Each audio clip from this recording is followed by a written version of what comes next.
हाँ, तो हम बात कर रहे थे इंटरनल स्ट्रक्चर की, हार्ट की आंतरिक स्ट्रक्चर संरचना कैसे होती है। अब हम बात करते हैं, उसके बाद हमने पढ़ा था डबल सर्कुलेशन, दोहरा परिसंचरण। अब आता है हमारा कार्डियक साइकिल या कार्डियक चक्र या हृदय चक्र।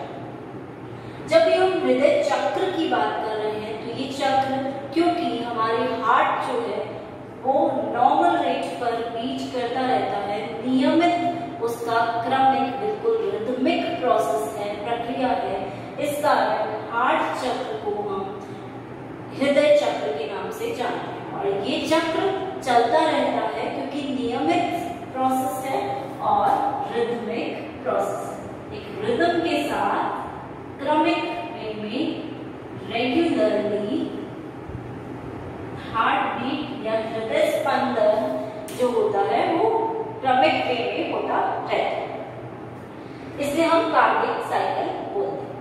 जब भी हम कार्डियक साइकिल की बात करेंगे तो यहाँ पर हम नॉर्मली बोलते हैं कि इसके अंदर दो तरह के प्रोसेस या दो तरह की क्रियाएं होती हैं। एक क्रिया होती है संकुचन की, जिसे हम बोलते हैं सिस्टोल, और एक क्रिया होती है डायस्टोल, जिसको हम बोलते हैं शिथिलन या रिलैक्सेशन। अगर हम सिस्टोल बोल रहे हैं दैट मींस यहाँ कॉन्ट्रैक्शन हो रहा है, संकुचन हो रहा है, मींस जो गति है हृदय की, जो वॉल है वो कॉन्ट्रैक्ट कर रही है, वो संकुचित हो रहे, इसको हम बोलेंगे सिस्टोल। और डायस्टोल प्रोसेस है रिलैक्सेशन का, वो वापस से अपनी नॉर्मल पोजीशन में आ रही है। ऐसा नहीं है कि हृदय इतना था तो वो इतना फैल जाएगी, नहीं, फैल रही है लेकिन वो वापस से जितनी पोजीशन में थी उसी पोजीशन में आने को हम बोलते हैं डायस्टोल प्रोसेस या फिर रिलैक्सेशन या शिथिलन। इसलिए दो प्रोसेसेस इन्वॉल्व होंगे इसमें, एक है सिस्टोल, एक डायस्टोल, शिथिलन और संकुचन की क्रियाएं होंगी, और इस बेसिस पर ही हमारी कार्डियक साइकिल आगे बढ़ती है। अगर हम नॉर्मली बात करते हैं तो तीन प्रोसेसेस या 3 स्टेप्स में ये प्रोसेस हमारा होता है। 3 स्टेप्स इस प्रोसेस में हमें देखने को मिलेंगे, 3 चरणों में ये होगा कार्डियक साइकिल, और हमारे पास डिफरेंट टाइम लिमिट्स भी है कि कितने टाइम में कौन सा प्रोसेस हो रहा है। तो स्टार्ट करते हैं हम डिफरेंट टाइम।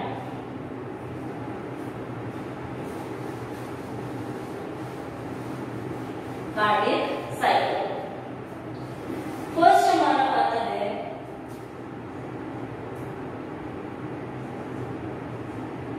एट्रियल सिस्टोल, मतलब जो ऑरिकल्स हैं, आलिंद हैं, उनमें संकुचन हो रहा है, तो आलिंदी संकुचन इसे हम बोल सकते हैं। इसका टाइम लिमिट होता है 0.1 सेकेंड। 0.1 सेकेंड के लिए शिथिलन नहीं करके क्या करता है, संकुचन करता है, कॉन्ट्रैक्ट होता है, राइट। अब हम हार्ट की बात करते हैं। नॉर्मली हार्ट देख लेते हैं हम, इस तरह से हमारा हार्ट प्रेजेंट, राइट।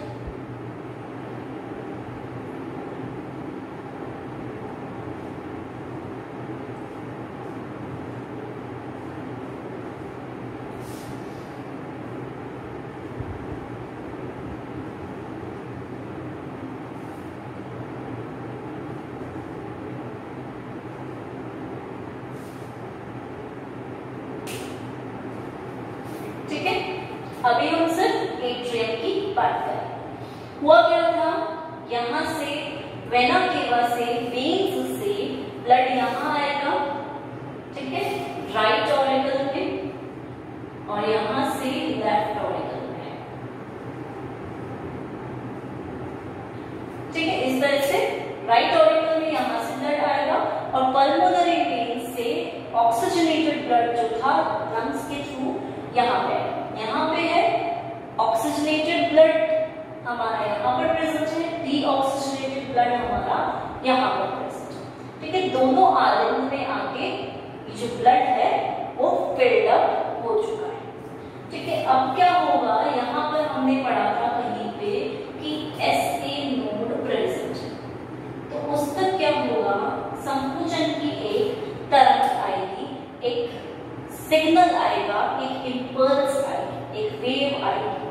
ऐसे नोड पे, ऐसे घुंडी पे एक सिग्नल आएगा, तरंग आएगी संकुचन की, जिसके कारण जो हमारी एट्रियम है उसकी वॉल्स तक वो तरंगे जाएंगी, उसकी दीवार तक जाएंगी। और जैसे ही ये तरंगे इसकी दीवार तक जाएंगी, इसकी भित्ति तक जाएंगी, तो क्या होगा, इनको ये कॉन्ट्रैक्ट करेगा, क्योंकि तरंगे जा रही तो संकुचन की तरंगे हैं, इसलिए वो क्या करेगा, उन्हें कॉन्ट्रैक्ट करने की कोशिश करेगा, संकुचित करने की कोशिश करेगा, जिसके कारण क्या होगा, ये जो है इनका आयतन कम हो जाएगा। राइट, इनका आयतन कम हो जाएगा, वॉल्यूम जो है वो कम हो जाएगी। लेकिन यहाँ पर प्रेशर कैसा होगा, जो दाब है वो बहुत ज्यादा इंक्रीज हो जाएगा, बढ़ जाएगा। तो दाब बढ़ने के कारण, क्योंकि यहाँ पर दो तरह के वाल्व्स प्रेजेंट थे, कपाट उपस्थित थे, जिन्हें हमने बोला ट्राइकस्पिड एंड यहाँ पर बाइकस्पिड, दोनों में चीजें साथ साथ चल रही है। ठीक है, वहां पर कपाट उपस्थित थे दोनों, ऑरिकल और वेंट्रिकल के बीच में, इधर ट्राई इधर बाइकस्पिड। तो क्या हुआ, क्योंकि आयतन कम हो रहा है और प्रेशर, दाब बढ़ रहा है, दाब बढ़ने के कारण ये वाल्व्स जो होंगे वो यहाँ पर ओपन हो जाएंगे, खुल जाएंगे। वाल्व्स ओपन होते ही क्या होगा, क्योंकि यहाँ संकुचन हुआ, वो संकुचन 0.1 सेकेंड के लिए हुआ, और वाल्व्स ओपन होते ही ये ब्लड यहाँ पर आ जाए। राइट, क्लियर है, ब्लड यहाँ पर फ्लो कर जाएगा इस तरह से, दोनों जगह से यहाँ पर नीचे आ जाए। अब हम बात कर रहे हैं इस वाले रीजन की।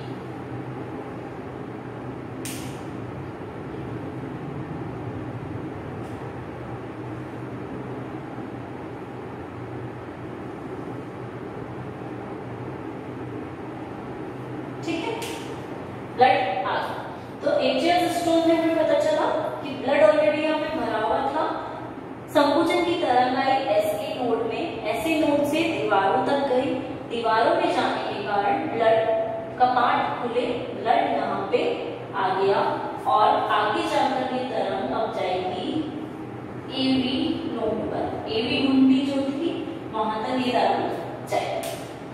ठीक है, ये था हमारा एट्रियल सिस्टम। अब हम सेकेंड की बात करेंगे, जो है हमारा वेंट्रिक्युलर सिस्टम, जिसका मतलब है निलय प्रकुंचन। ये होता है 0.3 सेकेंड्स के, ठीक है, 0.3 सेकेंड्स के लिए ये फंक्शन।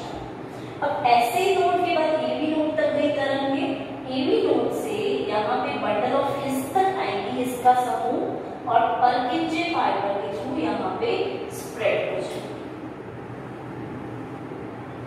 यहाँ पे पर्किंजे फाइबर उपस्थित थे, वहां तक चले गए।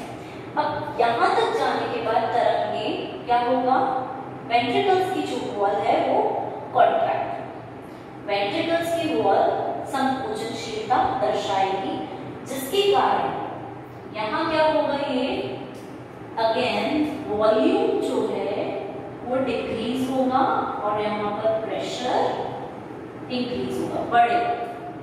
प्रेशर बढ़ने के कारण ऊपर वाले जो वाल्व्स हैं, कपाट हैं, वो बंद हो जाएंगे। प्रेशर बढ़ा, कपाट बंद हो जाएंगे।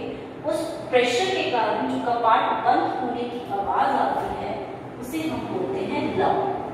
पहली साउंड है, पहली आवाज जो आ रही है हार्ट बीट की, वो इन कपाट के बंद होने के कारण आ रही है। कपाट खुलेंगे तब कभी आवाज नहीं आएगी, हमेशा कपाट जब बंद होंगे एक आवाज आएगी लव, बहुत जोर से, उसे हम बोलते हैं फर्स्ट साउंड ऑफ हार्ट। पहली आवाज, पहली ध्वनि है हृदय की लय। ठीक है, कपाट बंद हो गए। अब क्या हो रहा है, यहाँ पे प्रेशर और ज्यादा बढ़ रहा है। अब यहाँ पे हमारे प्रेजेंट थी एओर्टा और यहाँ पे हमारा था पल्मोनरी आर्टरी। ठीक है, यहाँ पे कार्बन डाइऑक्साइड ज्यादा थी, यहाँ पर ऑक्सीजन अमाउंट ज्यादा थी। अब यहाँ हम देख रहे हैं कि यहाँ धीरे धीरे प्रेशर बढ़ रहा है। यहाँ पर जो प्रेशर होगा उसे हम बोलते हैं 30 से 40 mmHg के बीच यहाँ प्रेशर होगा। वहीं अगर हम एओर्टा के प्रेशर की बात करते हैं तो इस प्रेशर को हम बोलते हैं कि ये प्रेशर 1110 से 140 mmHg तक प्रेजेंट होता है। मतलब बहुत ज्यादा प्रेशर अमाउंट में हमारे यहाँ पे प्रेजेंट है। कई बार 125 तक भी होता है। तो इतना प्रेशर जो है क्यों होता है, इसके पीछे भी एक रीजन है। ठीक है, mmHg प्रेशर की यूनिट यहाँ पे बताइए, क्योंकि इसे पूरे एओर्टा मतलब पूरे ऑर्गन्स तक, पूरी बॉडी तक, शरीर के जितने भी अंग हैं उन तक उसे लेकर जाना है ब्लड को, राइट। इसलिए यहाँ पर प्रेशर ज्यादा क्रिएट होगा। ज्यादा प्रेशर होगा तो पूरे शरीर तक वो सारे ब्लड को, जो रुधिर है उसको प्योरिफाइड फॉर्म में, जो रुधिर है उसको पूरी बॉडी तक पहुंचा पाए। इसलिए इस वाले रीजन में प्रेशर ज्यादा होता है। इसकी वॉल भी मोटी होती है, भित्ति भी मोटी होती है और ये होता भी बड़ा। ठीक है, अब हम बोल रहे थे यहाँ तक प्रेशर बढ़ा। ठीक है, वर्किंग फाइबर ने कॉन्ट्रैक्ट किया, प्रेशर बढ़ा, बंद हो गए कपाट, आवाज आ गई लब। अब क्योंकि प्रेशर बढ़ रहा है तो यहाँ पे दोनों जगह पे, पल्मोनरी आर्टरी के यहाँ पे भी और एओर्टा के भी यहाँ पर एक कपाट उपस्थित होते हैं जिन्हें हम बोलते हैं सेमी लूनर वाल्व, राइट, जिसे हम बोलते हैं अर्धचंद्र आकार कपाट, क्योंकि इनका आकार अर्धचंद्र जैसा ही होता है। लूनर मतलब होता है मून, तो सेमी लूनर वाल्व उसी बेसिस पर नाम पड़ा है। तो ये कपाट प्रेशर बढ़ते ही खुल जाएंगे और ब्लड आ जाएगा हमारा दोनों की दोनों आर्टरीज, राइट, दोनों आर्टरीज में ब्लड आ जाए। तो क्योंकि इसमें कॉन्ट्रैक्शन हो रहा है, प्रकुंचन हो रहा है, ये प्रकुंचन रहता है हमारे 0.3 सेकेंड तक। प्रकुंचन होने से ये कपाट खुले और यहाँ पे ब्लड आ गया। अब हम बात करेंगे थर्ड स्टाइल, जो हमारा है वेंट्रिक्युलर सिस्टम।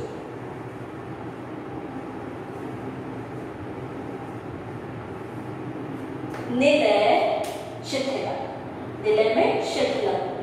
अब क्योंकि यहाँ पे मतलब वो वापस अपनी नॉर्मल पोजीशन में, नॉर्मल अवस्था में है, यहाँ तक आ चुका है, तो धीरे धीरे क्या होगा, यहाँ पर इनमें, इन आर्टरीज में प्रेशर इंक्रीज होगा। ठीक है, इन आर्टरीज में प्रेशर इंक्रीज होने के कारण क्या होगा, ब्लड यहाँ पे आएगा। और क्योंकि प्रेशर ज्यादा है तो ये जो कपाट है, सेमीलूनर कपाट, अर्धचंद्राकार कपाट, ये बंद हो गया और वहां से सेकंड हार्ट साउंड आएगी, जिसे हम बोलते हैं दूसरी ध्वनि जो आएगी उसका नाम है टप। और जोर से बंद होते ही टप ऐसे आवाज आएगी। तो ये दोनों साउंड मिलकर हार्ट साउंड बनाते हैं, लव टप। ठीक है, तो ये बंद हो जाए। बंद होने के कारण क्या होगा, ये तो कॉन्ट्रैक्ट हो गए, राइट, और यहां से ब्लड यहां पर आ जाएगा और ये दोनों आकर यहां पर भर जाएंगे। भरने के बाद अगेन शिथिलन, इसमें तो हो गया, अब इसमें संकुचन होगा, कॉन्ट्रैक्शन होगा और फिर वापस से वही कार्डियक साइकिल जो है, हृदय चक्र जो है, इस तरह से घूमता रहेगा। तो ये चीज क्लियर है, 3 स्टेप्स में है। सबसे पहले इसका संकुचन, फिर इसका संकुचन और फिर इसका शिथिलन। अब हम बोल रहे हैं कि पूरा हार्ट जो रिलैक्स हो रहा है, वो टाइम ले रहा है, ये 0.4 सेकेंड। 0.4 सेकेंड में संपूर्ण हृदय में शिथिलन हो जाता है। इस तरह से ये वर्क करता है। क्लियर है 3 स्टेप्स? लपटप साउंड भी क्लियर है, किस वजह से आ रही है? पहली वाली बाइकस्पिड एंड ट्राइकस्पिड का पार्ट के बंद होने से, दूसरी वाली अर्धचंद्राकार का पार्ट के बंद होने से, और साउंड हमेशा बंद होने से ही आएगा। तो इस तरह से हम तीनों की बात करते हैं। अब हम कार्डियक साइकिल को देख लेते हैं एक बार।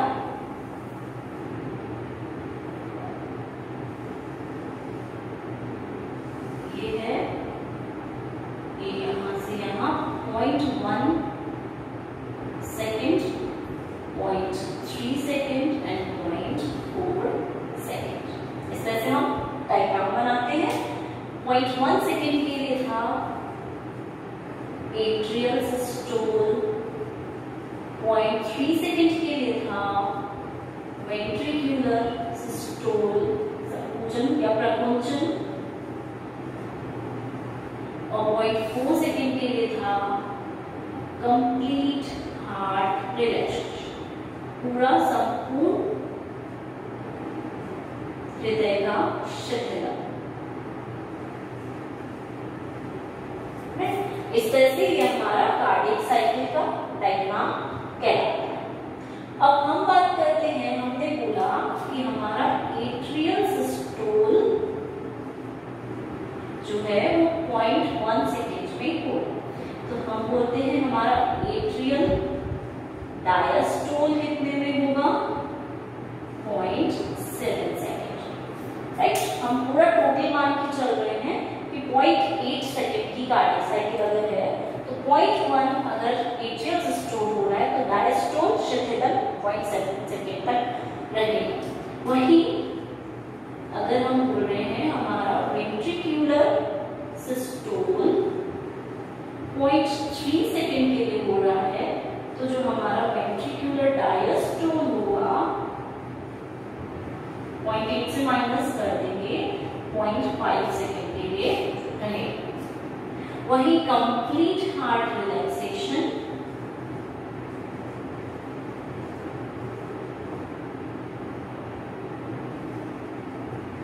टाइम है 0.8 सेकेंड, राइट।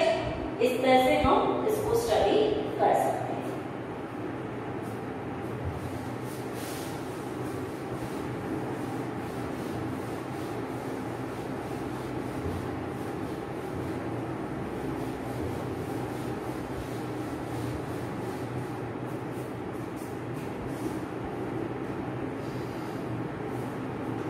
बात करते हैं हम ईसीजी की, इलेक्ट्रोकार्डियोग्राफी। कैसे हम कार्डियक साइकिल को ईसीजी के बेसिस पर डेमोंस्ट्रेट कर सकते हैं।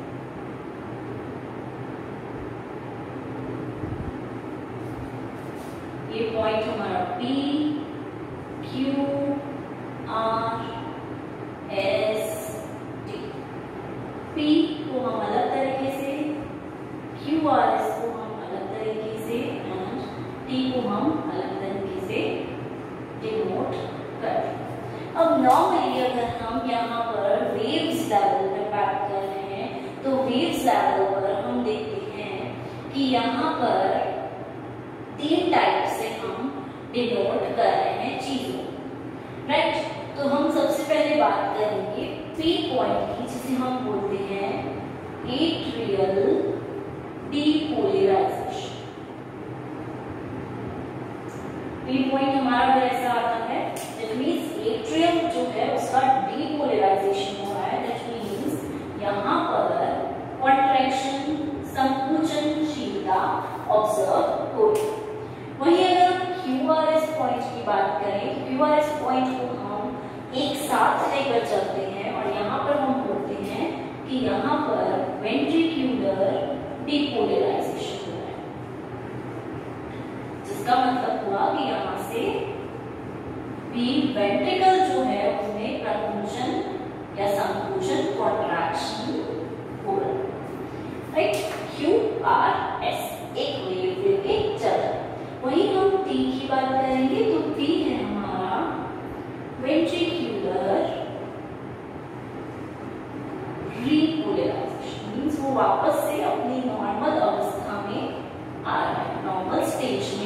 आर। और इस कंडीशन को हम बोलते हैं कि वो वापस से रिलैक्स हो रहा है, उसमें रिलैक्सेशन हो रहा है। तो इस तरह से 3 पॉइंट्स हैं, पी, क्यूआरएस एंड टी, और इनमें atrial contraction, ventricular contraction and ventricular relaxation के बेसिस पर हम इसको पढ़ते हैं और इस बेसिस पर हम बता सकते हैं हमारा हार्ट प्रॉपर्ली हर जगह पर फंक्शन कर रहा है या नहीं, या किस जगह पर रुक रहा है, उस चीज से हम स्टडी कर सकते हैं। इसलिए हम इसको बोलते हैं इलेक्ट्रोकार्डियोग्राम। कार्डियो जो हार्ट है वो प्रॉपर्ली फंक्शन कर भी रहा है या नहीं, इलेक्ट्रोकार्डियोग्राम या कार्डियोग्राम भी बोलते हैं, ठीक है।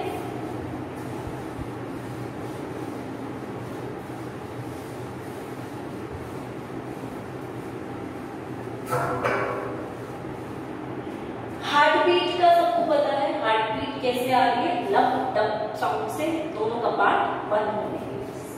अब हम देख लेते हैं एक बार हमारी हार्ट बीट रेट, हृदय स्पंदन दर को हम एक बार ऑब्जर्व करते हैं, क्योंकि हम बोल रहे हैं कि हार्ट बीट रेट नॉर्मली हम मान के चलते हैं कि 75 बीट्स पर मिनट हम एक हेल्दी इंडिविजुअल में ऑब्जर्व करते हैं। तो हम ये अगर काउंट करें तो हम बोल सकते हैं कि हमारी पूरी लाइफ टाइम में हम करोड़ों बार हमारा हार्ट बीट हुआ, राइट। अगर हम 70 साल तक भी जीते तो हम बोलते हैं करोड़ों टाइम्स तक हमारा हार्ट बीट हुआ है। दैट मीन्स एक छोटा सा ऑर्गन, एक छोटा सा अंग बहुत बड़ा कार्य यहाँ पर कर रहा है और हमारी जो स्पंदन दर है उसको नियमित करके रखा है। अब अगर हम हार्ट बीट रेट की बात करें तो हम ये मान के चलते हैं कि जो स्मॉल ऑर्गेनिजम्स होते हैं, छोटे जंतु होते हैं, उनमें हार्ट बीट रेट ज्यादा होती है, हृदय स्पंदन दर जो है वो ज्यादा होती है। वहीं हमारे जो लार्ज ऑर्गेनिजम्स हैं उनमें हम देखते हैं कि हमारी हृदय स्पंदन दर, हार्ट बीट रेट कम होती है, ठीक है, बहुत कम ऑब्जर्व की जाती है और ह्यूमंस में 75 प्रति मिनट के हिसाब से होती है। तो अगर हम स्मॉल ऑर्गेनिज्म से एग्जांपल लें, जैसे हमने देखा छछूंदर में, छछूंदर एक ऑर्गेनिज्म होता है जिसके अंदर 800 प्रति मिनट, हर मिनट में 800 बार उसका हृदय स्पंदन करता है। मतलब कितना ज्यादा है स्पंदन दर कि 800 बार वो स्पंदन करता है। वही हम लार्ज ऑर्गेनिजम्स की अगर बात करते हैं, जैसे हमने बात की एलिफेंट्स,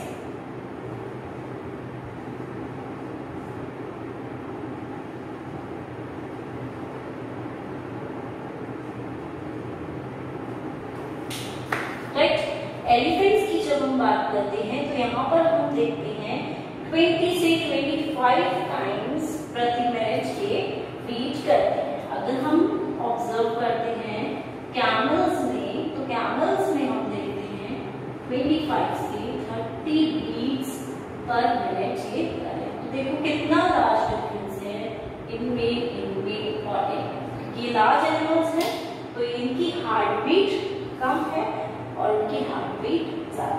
तो ये ऑब्जर्व किया गया, स्मॉल ऑर्गेनिजम्स में हार्ट बीट रेट ज्यादा होती है क्योंकि वो छोटे हैं, बड़े ऑर्गेनिजम्स में हार्ट बीट रेट थोड़ी कम है, राइट।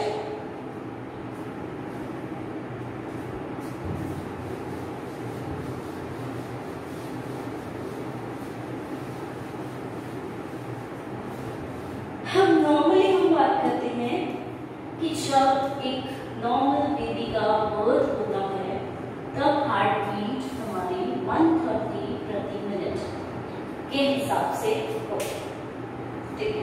अब जैसे ही वो 1 ईयर का होगा तो हार्ट बीट 100 प्रति मिनट के हिसाब से होगी, 5 साल का होगा 80 प्रति मिनट के हिसाब से, और जैसे जैसे नॉर्मल स्टेज में आ जाएगा तो हम देखते हैं 65 नॉर्मल में 65 to 75 प्रति मिनट हिसाब से दर होती है। मोस्टली हम यूज है 72 मिनट्स पर 72 बीट्स पर मिनट होती है।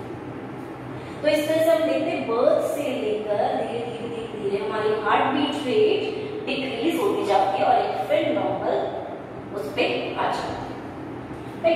जब हम एक्सरसाइज करते हैं, पसीना बहा रहे हैं हमारा, तो टेम्परेचर बढ़ता है और उसी कारण हमारी जो हार्ट बीट रेट है वो इंक्रीज हो जाती है। जैसे नॉर्मल अगर हम 70 बोलते हैं तो 70 से 80 के बीच में प्रति मिनट बीट कर सकता है हार्ट। इंक्रीज होने के चांसेस एक्सरसाइज में ज्यादा होते हैं। वहीं हमें जब फीवर आता है, हम बीमार हो जाते हैं, उस कंडीशन में भी टेम्परेचर हाई होता है, इस कारण हमारी हार्ट बीट रेट्स कई बार हाई हो जाती है। अगर हम नॉर्मली स्लीपिंग मोड में हैं, तो स्लीपिंग मोड में हमारी हार्ट बीट 60 to 65 पर मिनट के हिसाब से होती है, राइट। लेकिन अगर हम बिल्कुल रिलैक्स पोजीशन में हैं, रिलैक्सिंग मोड में हैं, तो रिलैक्सिंग मोड में हार्ट बीट हमारी 50 to 60 पर मिनट के हिसाब से हो सकती है। तो हम ये देखते हैं कि हम कोई भी एक्टिविटी कर रहे हैं, हम कोई भी क्रिया कर रहे हैं, उस हिसाब से हार्ट बीट रेट में चेंजेस आते हैं। अगर हम हैवी एक्टिविटी करते हैं तो हार्ट बीट इंक्रीज हो जाती है, ज्यादा अमाउंट में ब्लड प्योरीफाई होता है और ब्लड जल्दी जल्दी बॉडी के सारे ऊतकों तक, सारे सेल्स, सारे टिश्यूज तक पहुंचाया जाता है। वहीं अगर हम कोई कार्य नहीं कर रहे तो बिल्कुल नॉर्मल रेट से ब्लड पहुंचाया जाता है, ऑक्सीजन ऊतकों तक पहुंचाया जाता है। तो इस तरह से हमारी क्या फंक्शनैलिटी है, हम क्या वर्क परफॉर्म कर रहे हैं, किस तरह से वर्क कर रहे हैं, उस पर बहुत ज्यादा डिपेंड करेगा कि हमारी हार्ट बीट रेट क्या होती है। लेकिन हार्ट बीट रेट हर ऑर्गेनिज्म टू ऑर्गेनिज्म वेरी करती है, मतलब हर जंतु में हार्ट बीट रेट डिफरेंट हो सकती है। जैसा कि अभी जस्ट हमने एग्जाम्पल में देखा, कैमल में डिफरेंट होगी, हॉर्स में अलग होगी, रैबिट की बात करेंगे रैबिट में डिफरेंट होगी। वहीं हम अगर एंड्स की बात करते हैं, सॉरी एंड्स नहीं, वहीं अगर हम यहाँ पर छोटे ऑर्गेनिज्म जैसे रैट्स की बात करते हैं तो उनमें हार्ट बीट डिफरेंट होगी। तो इस तरह से ऑर्गेनिज्म टू ऑर्गेनिज्म ये वेरी करेगा और ऐसे ही हमारी एक्टिविटी पर भी ये वेरी करेगा कि एक्टिविटी हमारी क्या है, उस बेसिस पर हमारी हार्ट बीट रेट्स चेंज होती रहेंगी, राइट।